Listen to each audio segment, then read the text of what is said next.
16 सोमवार व्रत कथा।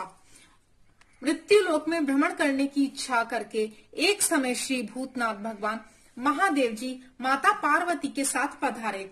वहां भ्रमण करते करते विदर्भ देशांतर्गत अमरावती नाम की एक अति रमणीक नगरी में पहुंचे। अमरावती नगरी अमरापुरी के सदृश सब प्रकार के सुखों से परिपूर्ण थी। उसमें वहां के महाराज का बनाया हुआ अति रमणीक शिव जी का मंदिर बना था। उसमें भगवान शंकर भगवती पार्वती के साथ निवास करने लगे। एक समय माता पार्वती ने प्राणपति को प्रसन्न देख के मनोविनोद करने की इच्छा से बोला, हे महाराज, आज तो हम तुम दोनों चौसर खेलेंगे। शिवजी ने प्राण प्रिया की बात को मान लिया और चौसर खेलने लगे। उस समय इस स्थान पर मंदिर का पुजारी ब्राह्मण मंदिर में पूजा करने को आया। माता जी ने ब्राह्मण से प्रश्न किया कि पुजारी जी बताओ, इस बाजी में दोनों में किसकी जीत होगी। ब्राह्मण बिना विचारे ही शीघ्र बोल उठा कि महादेव जी की जीत होगी। थोड़ी देर में बाजी समाप्त हो गई और पार्वती जी की विजय हुई। अब तो पार्वती जी ब्राह्मण को झूठ बोलने के अपराध के कारण शाप देने को उद्यत हुई।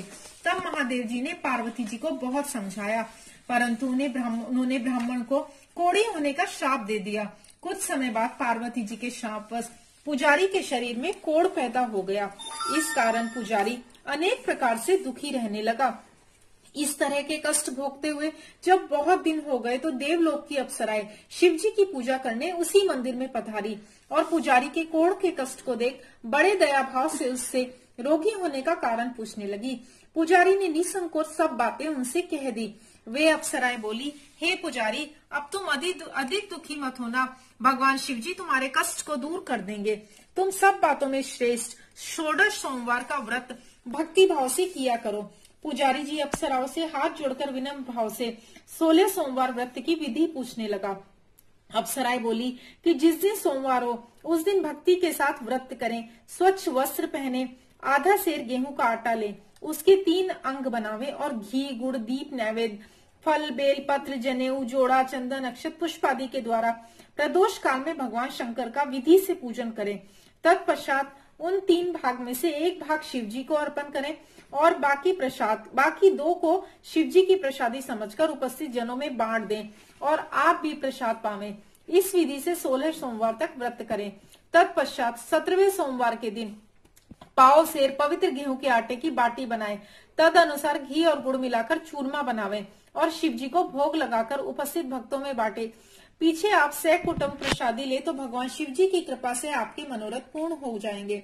ऐसा कहकर अप्सराएं स्वर्ग को चली गई।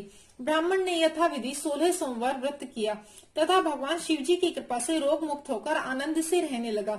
कुछ दिन बाद जब फिर शिव जी और पार्वती जी उस मंदिर में पधारे, तब ब्राह्मण को निरोग देख पार्वती जी ने ब्राह्मण से रोग मुक्त होने का कारण पूछा। तो ब्राह्मण ने 16 सोमवार व्रत की कथा कह सुनाई।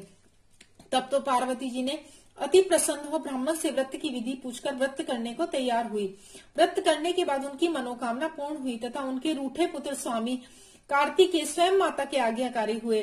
परंतु कार्तिकेय जी को अपने यह विचार परिवर्तन का रहस्य जानने की इच्छा हुई और माता से बोले, हे माता जी, आपने ऐसा कौन सा उपाय किया जिससे मेरा मन आपकी ओर आकर्षित हुआ। तब पार्वती जी ने वही 16 सोमवार व्रत की कथा कार्तिकेय जी को सुनाई। स्वामी कार्तिकेय जी बोले कि इस व्रत को मैं भी करूंगा, क्योंकि प्रिय मित्र ब्राह्मण बहुत दुखी दिल से परदेश गया है, हमें उससे मिलने की बहुत इच्छा है। कार्तिकेय जी ने भी इस व्रत को किया और उनका प्रिय मित्र मिल गया। मित्र ने इस आकस्मिक मिलन का भेद कार्तिकेय जी से पूछा तो वे बोले, हे मित्र, हमने तुम्हारे मिलने की इच्छा करके 16 सोमवार का व्रत किया था। अब तो ब्राह्मण मित्र को भी अपने विवाह की बड़ी इच्छा हुई। कार्तिकेय जी से व्रत की विधि पूछी और यथाविधि व्रत किया। व्रत के प्रभाव से जब वह किसी कार्यवश विदेश गया तो वहां के राजा की लड़की का स्वयंवर था।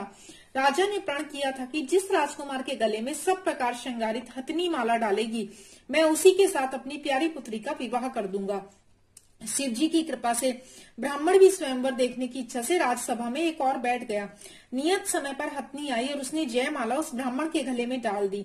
राजा की प्रतिज्ञा के अनुसार बड़ी धूमधाम से उसकी कन्या का विवाह उस ब्राह्मण के साथ कर दिया। ब्राह्मण को बहुत सा धन और सम्मान देकर संतुष्ट किया। ब्राह्मण सुंदर राजकन्या पाकर सुख से जीवन व्यतीत करने लगा। एक दिन राजकन्या ने अपने पति से प्रश्न किया, हे प्राणनाथ, आपने ऐसा कौन सा भारी पुण्य किया जिसके प्रभाव से हथनी ने सब राजकुमारों को छोड़कर आपका वरण किया। ब्राह्मण बोला, हे प्राण प्रिय, मैंने अपने प्रिय मित्र कार्तिकेय जी के कथनानुसार 16 सोमवार का व्रत किया था, जिसके प्रभाव से मुझे तुम जैसी स्वरूपवान पत्नी की प्राप्ति हुई है। व्रत की महिमा को सुनकर राजकन्या को बड़ा आश्चर्य हुआ और वह भी पुत्र की कामना करके व्रत करने लगी। शिव जी की दया से उसके गर्भ से एक अति सुंदर सुशील धर्मात्मा और उसका लालन पालन पुत्र उत्पन्न हुआ। माता पिता उस देव पुत्र को पाकर अति प्रसन्न हुए और उसका लालन पालन भली प्रकार से करने लगे। जब पुत्र समझदार हुआ तो एक दिन अपने माता पिता से प्रश्न किया कि हे माँ, तुमने कौन सा व्रत एवं तप किया है जो मेरे जैसा पुत्र तुम्हारे गर्भ से उत्पन्न हुआ। माता ने पुत्र का प्रबल मनोरथ जान करके उसको अपने द्वारा किए हुए 16 सोमवार व्रत की विधि बताई। पुत्र ने ऐसे सरल व्रत को और सब तरह के मनोरथ पूर्ण करने वाला सुना तो वह भी इस व्रत को राज्याधिकार पाने की इच्छा से कर सोमवार को यथाविधि व्रत करने लगा। उसी समय एक देश के वृद्ध राजा के दूतों ने आकर उसको राजकन्या के लिए वरण किया। राजा ने अपनी पुत्री का विवाह ऐसे सर्वगुण संपन्न ब्राह्मण युवक के साथ करके बड़ा सुख प्राप्त किया। वृद्ध राजा के दिवंगत हो जाने पर यही ब्राह्मण बालक गद्दी पर बिठाया गया, क्योंकि दिवंगत राजा के कोई पुत्र नहीं था। राज्य का उत्तराधिकारी होकर भी वह ब्राह्मण पुत्र अपनी 16 सोमवार के व्रत को करता रहा। जब 17वां सोमवार आया तो विप्र पुत्र ने अपनी प्रियतमा से सब पूजन सामग्री लेकर शिव पूजा के लिए शिवालय में चलने को कहा, परंतु प्रियतमा ने उसकी आज्ञा की परवाह नहीं की। दास दासियों द्वारा सब सामग्रियां शिवालय भिजवा दी और आप नहीं गई। जब राजा ने शिव जी का पूजन समाप्त किया तब एक आकाशवाणी राजा के प्रति हुई। राजा ने सुना कि हे राजा, अपनी इस रानी को राजमहल से निकाल दे, नहीं तो तेरा सर्वनाश कर देगी। आकाशवाणी को सुनकर राजा के आश्चर्य का ठिकाना नहीं रहा और तत्काल ही मंत्रागृह में आकर उसने सभासदों को बुलाकर पूछने लगा कि हे मंत्रियों, मुझे आज शिव जी की वाणी हुई है कि राजा तू अपनी इस रानी को निकाल दे, नहीं तो ये तेरा सर्वनाश कर देगी। राजसभा मंत्री आदि सब बड़े विस्मय और दुख में डूब गए, क्योंकि जिस कन्या के कारण राज मिला है राजा उसी को निकालने का जाल रच रहा है, यह कैसे हो सकेगा। अंत में राजा ने उसे अपने यहाँ से निकाल दिया। रानी दुखी हृदय भाग्य को कोसती हुई नगर के बाहर चली गई। बिना पदत्राण, फटे वस्त्र पहने, भूख से दुखी धीरे धीरे चलकर एक नगर में पहुंची। वहां एक बुढ़िया सूत काट कर बेचने को जाती थी। रानी की करुण दशा देख बोली, चल तू मेरा सूत बिकवा दे, मैं वृद्ध हूँ, भाव नहीं जानती हूँ। ऐसी बात बुढ़िया की सुन रानी ने बुढ़िया के सिर से सूत की गठरी उतारकर अपने सर पर रख ली। थोड़ी देर बाद आंधी आई और बुढ़िया का सूत पोटली के सहित उड़ गया। बेचारी बुढ़िया पछताती रह गई और रानी को अपने साथ से दूर कर रहने को कह दिया। अब रानी एक तेली के घर गई तो तेली के सब मटके शिवजी के प्रकोप के कारण उसी समय चटक गए। ऐसी दशा देख तेली ने रानी को अपने घर से निकाल दिया। इस प्रकार रानी अत्यंत दुख पाती हुई एक नदी के तट पर गई तो नदी का समस्त जल सूख गया। तत्पश्चात रानी एक वन में गई। वहां जाकर सरोवर में सीढ़ी से उतरकर पानी पीने को गई। उसके हाथ का जल से स्पर्श होते ही सरोवर का नील कमल के समान जल असंख्य कीड़ा में गंदा हो गया। रानी ने भाग्य पर दोषारोपण करते हुए उस जल को पी करके पेड़ की शीतल छाया में विश्राम करना चाहा। वह रानी जिस पेड़ के नीचे जाती उस पेड़ के पत्ते तत्काल ही गिर जाते। वन सरोवर जल की ऐसी दशा देखकर गौ चराते ग्वालों ने अपनी गुसाई जी से उस जंगल में स्थित मंदिर में पुजारी से कही। गुसाई जी के आदेश अनुसार ग्वाले रानी को पकड़कर गुसाई के पास ले गए। रानी की मुख कांति और शरीर शोभा देख गुसाई जान गए कि यह अवश्य ही कोई विधि की गति की मारी कुलीन स्त्री है। ऐसा सोचकर पुजारी जी ने रानी से कहा कि हे पुत्री, मैं तुमको अपनी पुत्री के समान रखूंगा, तुम मेरे आश्रम में ही रहो, मैं तुमको किसी प्रकार का कष्ट नहीं दूंगा।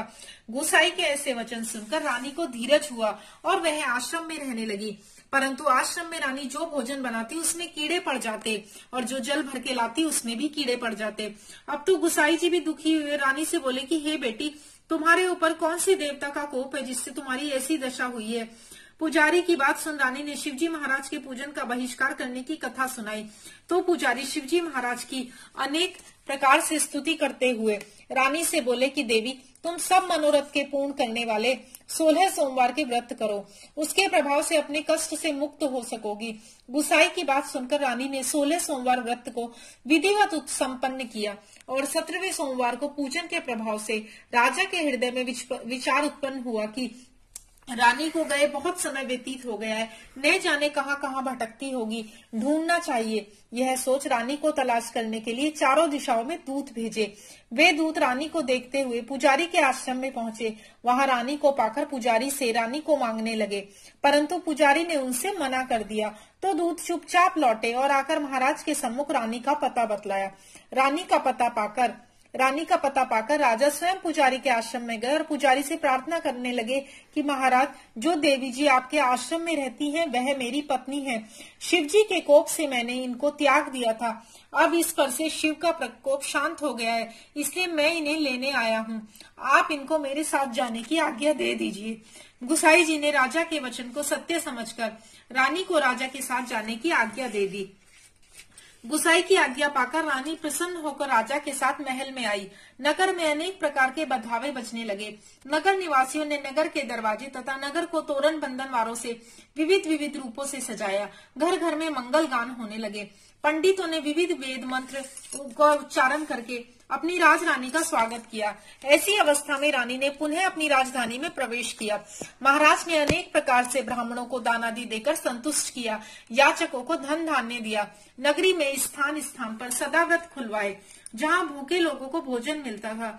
इस प्रकार से राजा शिव जी की कृपा का पात्र हो राजधानी में रानी के साथ अनेक तरह के सुखों का भोग करते समय सोमवार का व्रत करने लगा। विधिवत शिव पूजन करते हुए इस लोक में अनेक सुखों को भोगने के पश्चात शिवपुरी को पधारे। ऐसे ही जो मनुष्य मनसा वाचा कर्मों द्वारा भक्ति सहित 16 सोमवार का व्रत पूजन इत्यादि विधिवत करता है, वह इस लोक में समस्त सुखों को भोगकर अंत में शिवपुरी को प्राप्त होता है। यह व्रत सब मनोरथों को पूर्ण करने वाला है। इति 16 सोमवार व्रत कथा। ओम नमः शिवाय। माता पार्वती की जय हो।